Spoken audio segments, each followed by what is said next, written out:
Welcome to another installment of my Brian Sidney recording process. I want to show you this real quick. Something I've been using on a lot of records and recordings that I did in the past. And why change something if it works for me. And I'll show you what I'm doing. I'm gonna set up my guitar amplifier with some kind of shield I made. I'll show you. This is the shield, and that is the guitar amplifier that's going underneath it. And the reason I'm doing this because back when I was recording home, it reduced not sound. No, it reduces actually all kinds of vibrations and resonating effect that it might have on my snare drum or my hi-hat or anything that will jiggle. So let me show you. I'll put you right here. Let me see. Yeah, it's a great angle. Okay, so first up, I'm gonna place the bass. The bass is going right there. Then I gotta move this up a bit, like so. I'll put my guitar amplifier right on top of that bass, so no low end would resonate in this room. So, because it has a 15-inch speaker, it has a lot of low end range. So this is going to be in the front, right there, and then this one goes right on top of there, so I can still see the EQ on the back. I have to place it a bit like so, like 2-inch in front. There you go. There, there's a little house. Even more fun. You see that hole over there? There you go. There's a hole. It has a purpose. Yes, it does.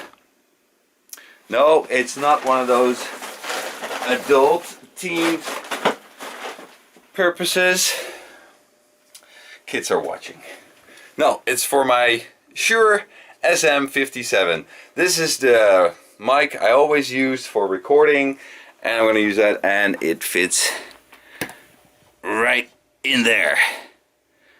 Yeah, it looks kind of weird, but it works so well. It's not placed in front of the center of the speaker. No, it's centered a little bit off because it's a 15-inch, and I like the low end of that amplifier anyway. And then also I'm gonna use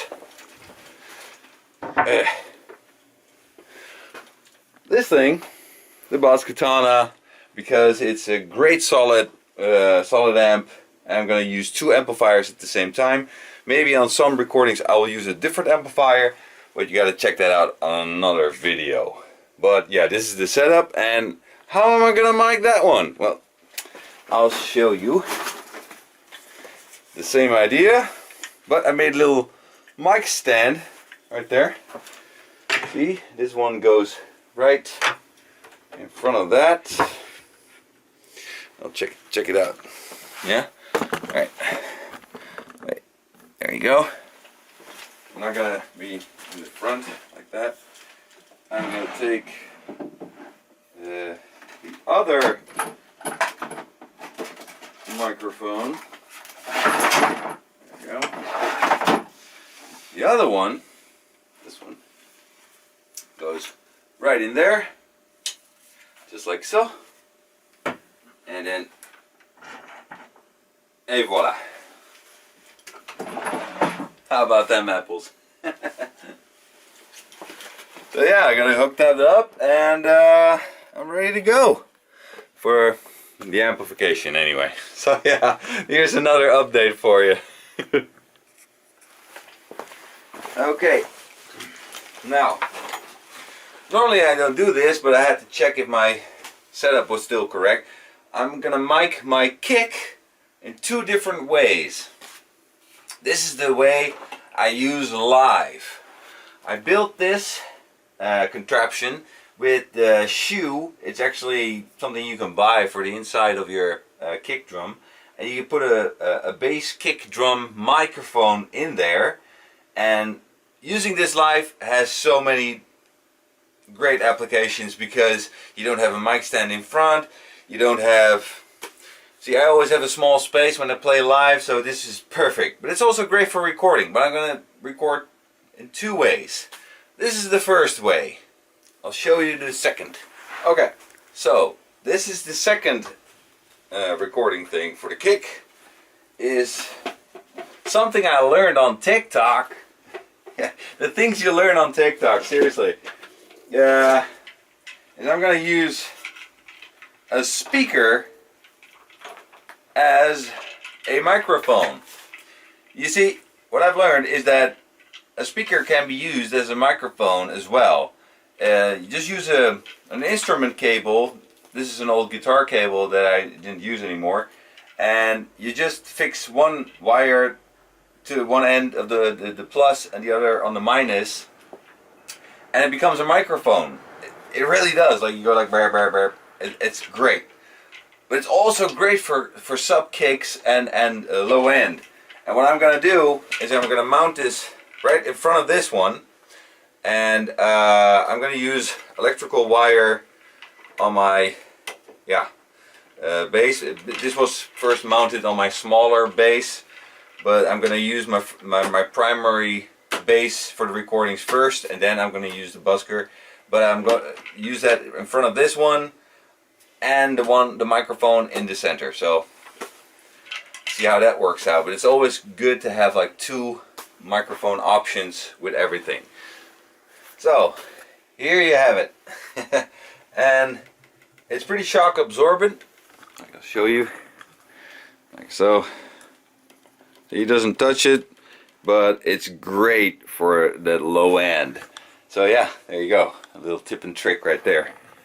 So this is how it's gonna look like. I taped it so it won't go start dancing on me when I play a guitar, and the same goes with that. That one's pretty secure. Inside I made the input for the microphone inside the cabinet, and it goes. So the first things are in place. Aha! There we go. Sorry for the crookedness. There we go. Could be bothered. Alright. So, yeah. First I'm going to set it up like I normally play live. And this is about it.